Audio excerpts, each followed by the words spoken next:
In our story for all ages today, we shared the parable of the Good Samaritan, which Dr. King told on multiple occasions. Found in the Gospel of Luke in the Christian Testament, this story is told by Jesus to those gathered. A man is traveling on that steep and curvy road. You can just picture it, right? The steep, curvy road from Jerusalem to Jericho or any other city, which was a notoriously dangerous road to travel, as was named earlier. I love that phrase, notoriously dangerous. And this man is attacked and robbed and left to die. And while some pass him by, seeming to ignore his pain and plight, he is cared for and saved by a Samaritan, an unexpected ally. In some translations of the text, Samaritans aren't even considered fully human. So it's a big deal that this person stopped for another. Now, for many of us, the year ahead, or perhaps the next 4, feels similar to that road. Foreboding, treacherous, filled with unknown danger around every curve. It would make sense that you might want to turn away, to focus on protecting yourselves and your families, to hurry along with your busy lives and hope we just get through these next 4 years. But that is a dangerous illusion. To be sure, some of us will experience the next 4 years differently than others. Some of us will experience less, and some of us will experience likely more harm, harassment, and even life-threatening circumstances. Some of us will be the man on the side of the road who needs help. We already need to watch out for one another. And if we center our lives in our Unitarian Universalist faith, we also need to watch out for those we do not yet know, who may also be in harm's way. Taking care of those who are traveling that road as well, even those we do not know, those who may have started their journey from a different place. They might speak differently or live differently than what is familiar to us. There is so much at stake, so many at risk that mutual care and aid will be necessary to make it through.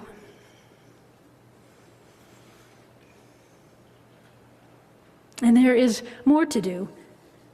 Dr. King said it is not enough to aid the wounded man on the Jericho road. It is also necessary to work to change the conditions of the road which made robbery possible. Philanthropy is marvelous, he continues, but it must not cause the philanthropist to overlook the need for working to remove many conditions of economic injustice which make philanthropy necessary. Our personal and collective efforts for justice need to include service and generosity. They also need to include a willingness to create real change in broken and harmful systems. And when possible, to correct mistakes that have been made in the past, far, or in the past recent.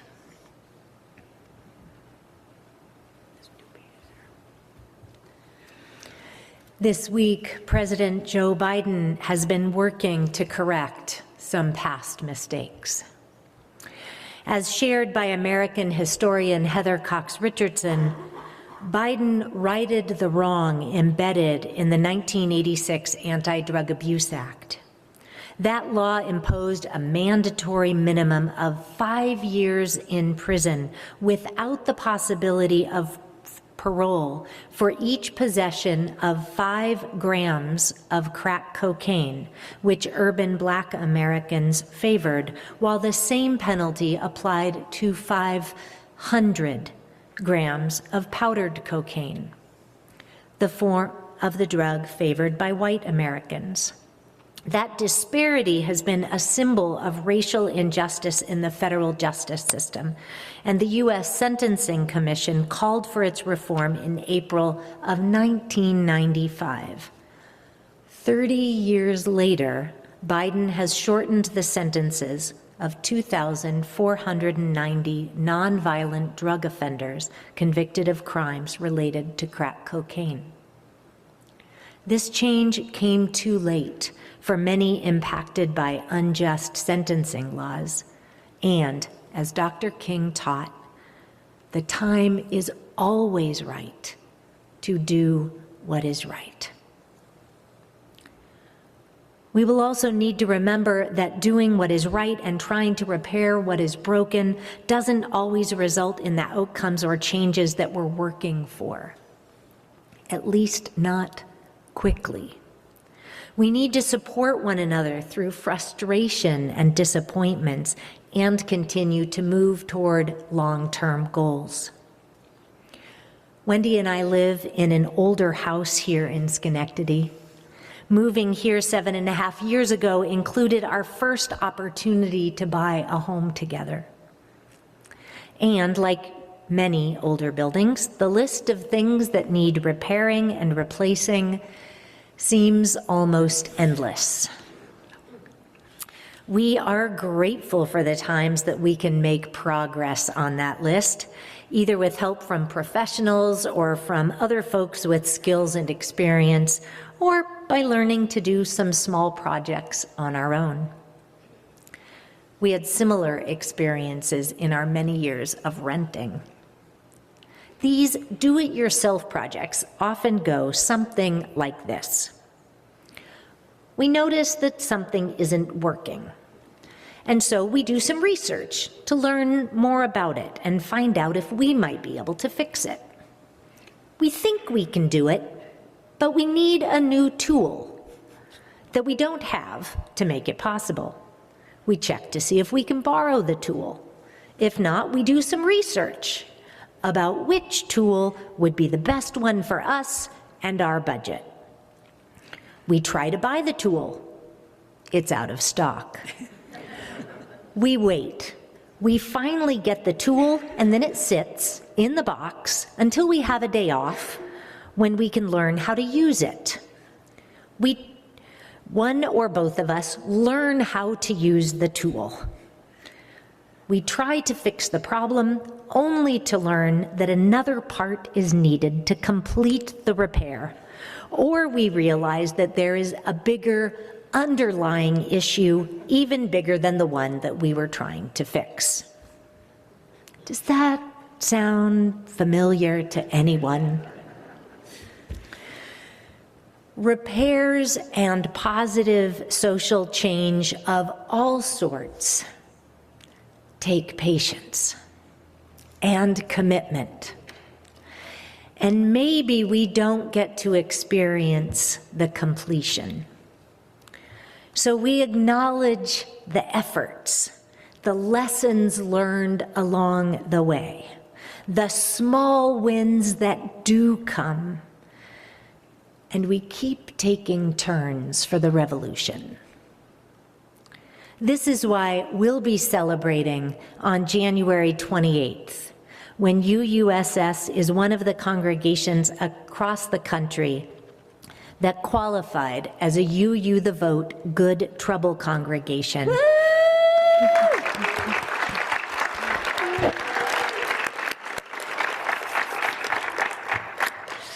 That honors the amazing collaborative work to support voter participation in the 2024 election and all of the leadership and documentation required to have that happen. Repairing our democracy may never be completely finished. We will need some new tools. We will need to learn some things we don't yet know. We will definitely need one another. And along the way, we will practice doing one right thing and then the next. For many years, the Unitarian Universalist Association, or UUA, has curated resources to explore the 30 days of love from MLK Day to Valentine's Day. This year's theme, Inhabiting Our Freedom Dreams, draws inspiration from Robin D.G. Kelly's book titled Freedom Dreams, The Black Radical Imagination, tracing the prophetic affirmations and spiritual work of justice movements as guides to how each of us can call new worlds into being. Each week, there will be several offerings related to the weekly themes. Week 1, We Are Home, from the Immigrant Justice Coalition led by United We Dream.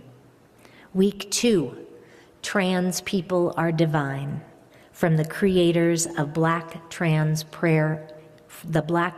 Prayer Book.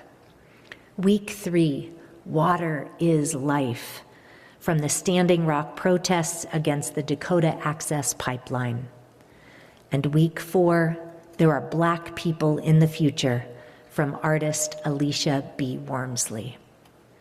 Each week, there will be resilience practices, including a Side with Love message, providing political education and context for each weekly theme with lessons and inspiration to move through these times. A journal practice to reflect and dream, to chart a course with clarity and care. A creative or art practice to ground in the beauty and abundance of imagination.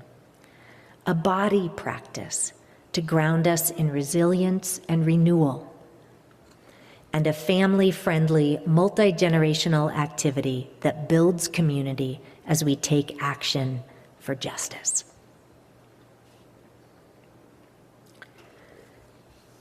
In the book, Where Do We Go From Here?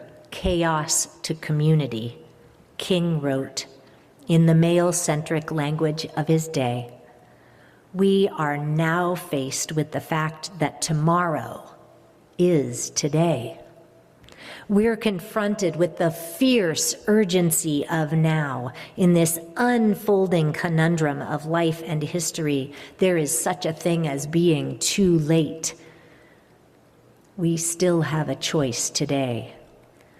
Nonviolent coexistence or violent co-annihilation. This may well be mankind's last chance to choose between chaos and community.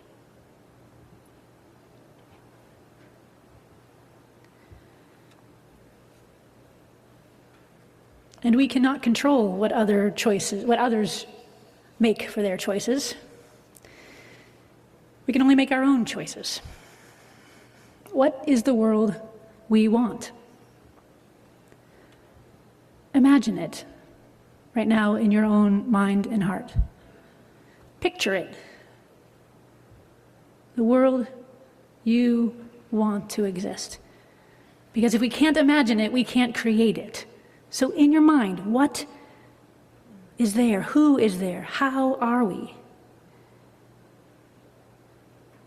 Some ideas that come to my mind are everyone has access to healthy food, that public education is fully funded and educators are paid well because they have the awesome responsibility of teaching the next generation to bring even more peace and prosperity to even more people.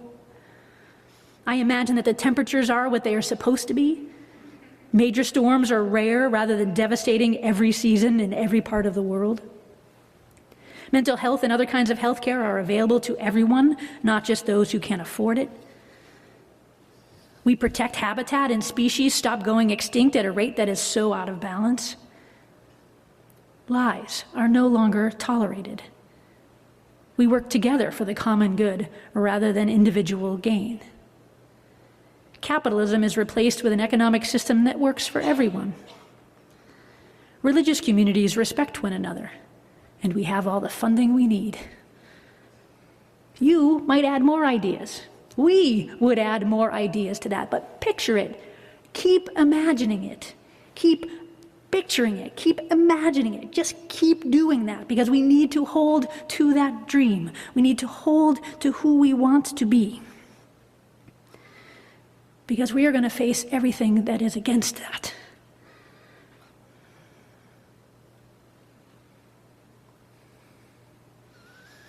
What would we need to repair for all of those and more to come to be, or to stop being? We certainly have the work that King and so many others started. or built on, really, from their own ancestors. We still need to repair the damage of racism that impacts all of us, though in vastly different ways. We still need to repair the harm of poverty, the danger of divisions among us, and the fractures in our social fabric and our political landscape from lies and disinformation, greed, patriarchy, and so much more. King's work has been sanitized over time, often presented as a calm man who simply asked for rights. It is not uncommon for politicians and law enforcement now to denounce protest and say silly things like, King would never block a highway. This is, of course, nonsense, and just another way for white people to try to assert power. King and his colleagues tried a lot of tactics to convince white people that black people are, in fact, people who should be treated with respect, dignity, and be equal under the law. And he, like so many, have received a lot of angry pushback for those ideas and for what he was willing to say out loud. And he was willing to put his life on the line over and over and over in the face of serious threats to his life and his family's life. The actions he was part of interrupted the status quo. Nonviolence is very hard work. It is intended to change the minds and the hearts of the oppressors. And while some did change, many white men in power did not change, or did not change easily. Laws, threats, and job loss began to prevent adults from joining the protests in Birmingham. King and the Southern Christian Leadership Conference launched the Birmingham, Alabama Children's Crusade on May 12, 1963. So adults are protesting, and the government says, you can't protest, you're going to lose your job, you're going to... So the Southern Christian Leadership Conference and King and others say, So black children who were trained in nonviolent protest left school on May 2nd in 1963, got on buses and went to the 16th Street Baptist Church. And from there, they would march to downtown Birmingham together. They had been educated on nonviolent tactics of protest.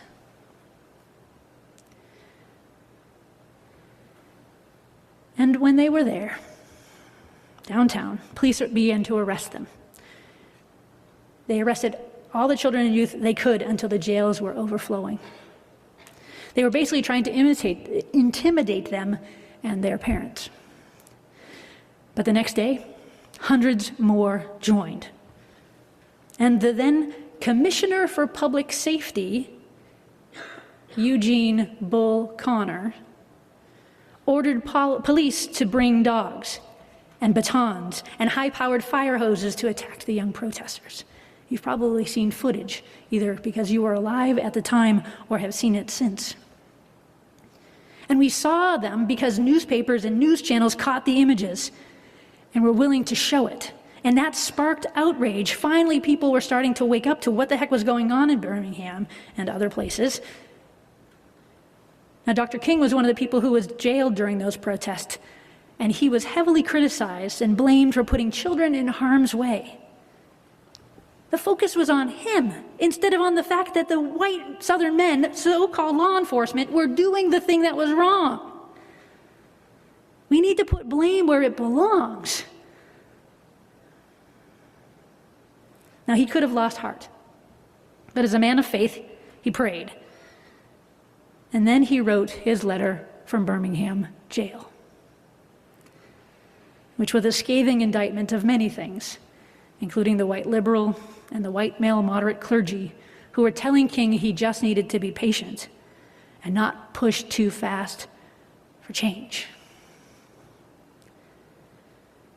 The crusade ended after the intervention from the U.S. Department of Justice later that week. They agreed to halt the demonstrations if city officials released everyone who had been jailed and if the stores downtown were desegregated. They agreed, and on the surface, this looks like a win. And in some ways, it was. And a week and a half later, the Birmingham Board of Education deemed that all children who participated in the marches would be suspended or expelled from school. And a federal district court upheld that ruling. But thankfully, a U.S. Court of Appeals reversed that decision. The events in Birmingham moved President John F. Kennedy that June to express support for federal civil rights legislation to be drawn. In August, Dr. King led the March on Washington and delivered his I Have a Dream speech. In September, the KKK bombed that 16th Street Baptist Church in killing 4 African American girls. And in November, Kennedy was assassinated. And later, Lyndon B. Johnson helped the eventual passage the following year of the Civil Rights Act of 1964. It is a long and dangerous road.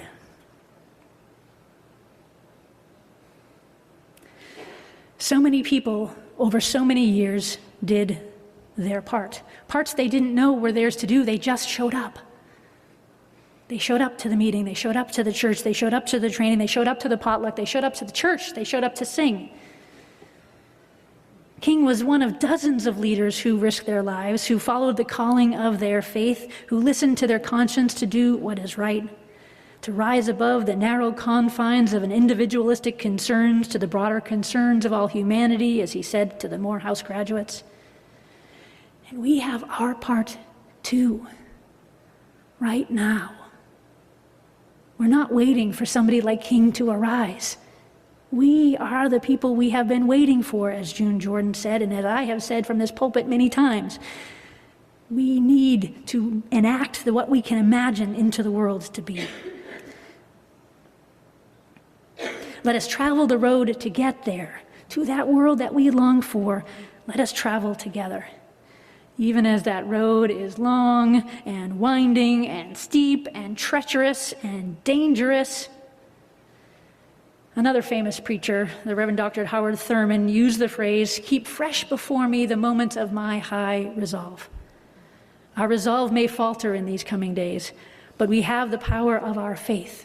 We have the power of our faith, of this community, the power of the congregation to keep King's dream alive, to restore our high resolve when it falters, to take turns, and to rest when needed, to protect one another, and to use our privilege to do so.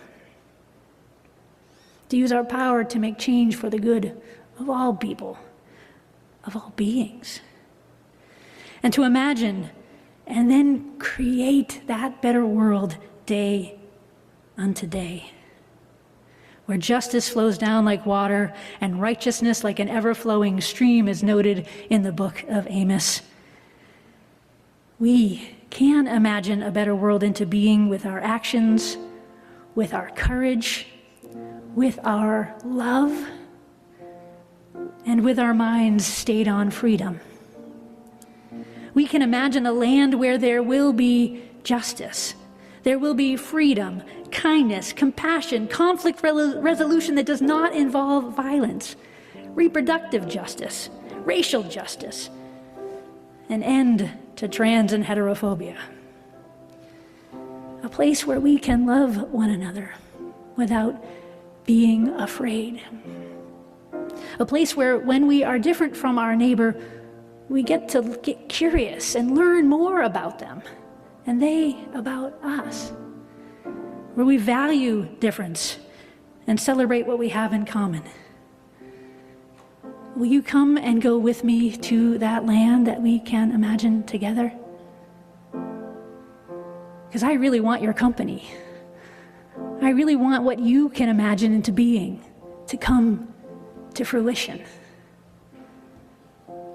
Let us rise and sing, "Come and go with me to that land," together, with conviction as we go.